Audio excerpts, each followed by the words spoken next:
ആദം നബി അലൈഹി സ്വലാത്തു വസ്സലാം നിദ്രയിലായിരിക്കുമ്പോ ആദം നബി അലൈഹി സ്വലാത്തു വസ്സലാം അറിയാതെ ആദം നബിയെ വേദനിപ്പിക്കാതെ ആദം നബി അലൈഹി സ്വലാത്തു വസ്സലാമിന്റെ ശരീരത്തിലുള്ള ഇടത്തെ വാരിയിൽ ഊരിയെടുത്തിട്ട് സ്വർഗത്തിന്റെ വിരിമാറിൽ അല്ലാഹു സുബ്ഹാനഹു വ തആല ലോകത്തിലെ ആദ്യ പെണ്ണായ ഹവ്വാ റളിയല്ലാഹു അൻഹയെ പടച്ചു. ആദം നബി അലൈഹി സ്വലാത്തു വസ്സലാമിനെ മണ്ണ് കൊണ്ട് പടച്ച അല്ലാഹു പെണ്ണിനെ എന്തുകൊണ്ട് ആദം നബിയുടെ വാരിയിൽ കൊണ്ട് പടച്ചു? ഒരു പെണ്ണിന്റെ എല്ലാ കാര്യവും നടത്തേണ്ടത് പുരുഷനാ. ഒരു പെണ്ണിന്റെ സർവ്വകാര്യങ്ങളും നോക്കേണ്ടത് പുരുഷനാണ്. പെണ്ണിനെ കയറോട് വിടാൻ ഇസ്ലാം അനുവദിക്കുന്നില്ല.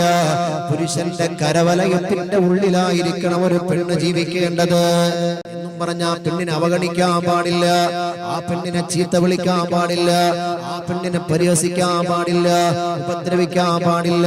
അടുക്കളയിൽ മാത്രം അടിച്ചമർത്തപ്പെടാൻ ഒരു പെണ്ണിനെ ഇസ്ലാം അനുവദിക്കുന്നില്ല.